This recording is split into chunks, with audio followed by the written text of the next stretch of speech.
Make sure you have your Gravity Notes Cornell paper available to you. Don't forget to write down your name, class period, and date on the top of the paper. For this topic, our essential question is, how are gravity and fluid friction related? Don't forget that you can pause this video at any time to make sure that you have all the words written down on your paper. In the first box on your notes, make sure you write down this definition for gravity next to the word. Gravity is defined as the attractive forces between any two objects that have mass. You have gravity, and that's the reason why you're able to stand on the earth. You and the earth both have mass, and gravity is the attractive force that holds you together. The more mass something has, the more gravity it has. Also, the closer together two things are, the more gravity they have.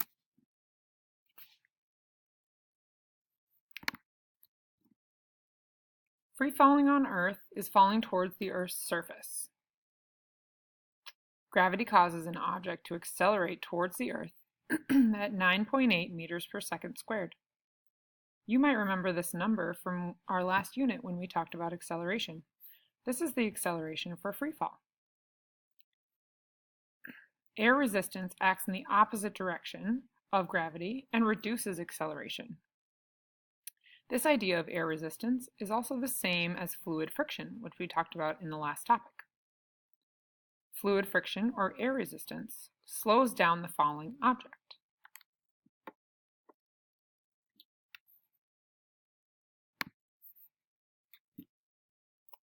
Why does a person free falling go faster than a person with a parachute open? Take a second to think about this. Pause the video and write down your answer. A person without a parachute has less surface area and therefore less air resistance than a person with a parachute that is open. Because of that, the person without the parachute falls faster than a person with a parachute open.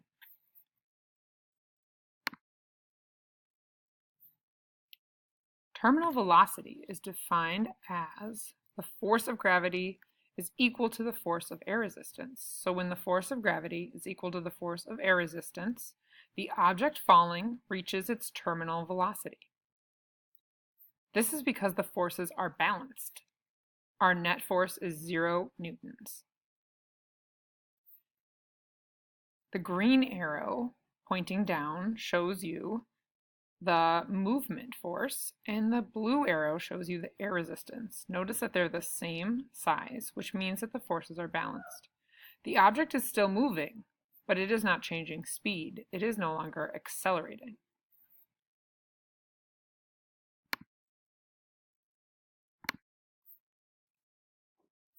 I'm a little nervous about this.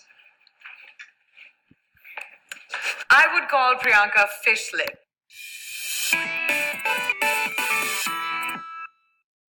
Gravity is a force that likes to pull everything down to Earth at 9.8 meters per second, which means that if you were falling out of an airplane, you'd end up going 9.8 meters per second faster every second that you're in the air. This would be your speed in that direction, or your velocity, after the first second, and the second, and the third, the fourth, the fifth, the sixth. It's not ideal, basically. Fortunately for us, however, this speeding up process doesn't continue indefinitely, and that's because of a lovely thing called terminal velocity. When an object moves through the atmosphere, that object is literally slamming into particles of air. This is something you can feel if you move your hand around really fast, or if you stick it out of the window of a moving car. The air molecules can't get out of the way fast enough, so they build up, creating high pressure. And on the other side of the moving object, the molecules can't fill in fast enough, which creates a small vacuum, or low pressure. The difference in pressure is drag. Every falling object has a speed at which the force of drag equals the force of gravity on that object. And at the moment it reaches that speed, the object will stop accelerating and maintain a constant or terminal velocity. As you continue to fall through the air, you'd stop accelerating at about 54 meters per second, and so that's your terminal velocity. That's about 121 miles per hour. Before you hit the ground, though, it would be nice to increase your drag some more. That's what the parachute is for. After it opens, you begin to decelerate, and your velocity decreases until your velocity equals the new force of the drag. This is your new terminal velocity, about 5 meters per second, or about 12 miles per hour, if you want a safe landing.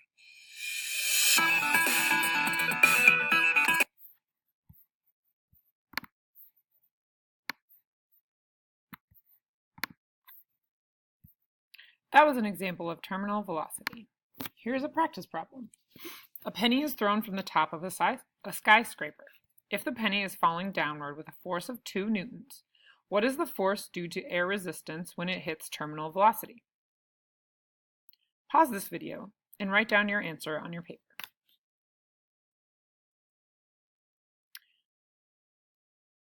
Since terminal velocity, as we just talked about it, is when the force of gravity is equal to the force of air resistance, we know that our terminal velocity force would be 2 newtons. So the air resistance must also be 2 newtons at terminal velocity. Since both of these are 2 newtons and we subtract them, we get our net force of 0, which is what is part of the definition of terminal velocity. Here's another example.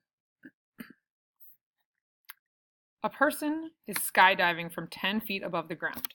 If the person is falling downward with a force of 890 newtons, what is the force due to air resistance when it hits terminal velocity? Pause this video and write down your answer. Since the person is falling downward with a force of 890 newtons, the air resistance must also be 890 newtons pushing back up on the person.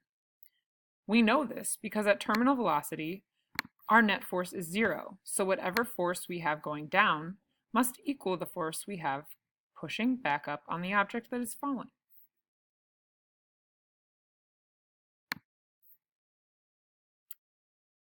On your paper, you have a question number 3 that says, what effect do the wingsuits have on air resistance?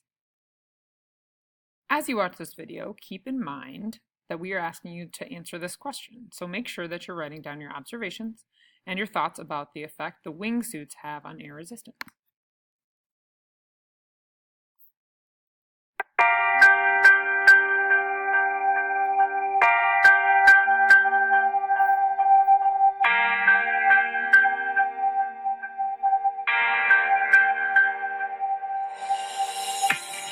I'm so in love with you. I'm so in love with you. Love is deep. I'm so in love with you.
I'm so in love with you.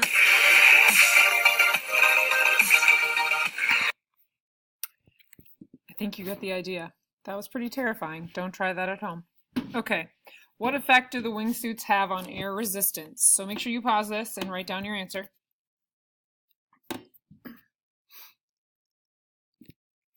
You might notice that this question is very similar to the last one we asked about a person free falling who goes faster on their own than with the parachute open. The wingsuits create more surface area in between the arms and in your body, and so therefore they create more air resistance or fluid friction. Because of that, the people are able to control their velocity more, and they're able to slow down. All right, it's time for your summary. Make sure you write 3 complete sentences in the summary box on your notes. If you're having trouble thinking of what you might say, write about what the most important part of these notes are. Make sure you remember back to our essential question. How are gravity and fluid friction related? Talk about what you already knew about this. Maybe talk about something that might be confusing.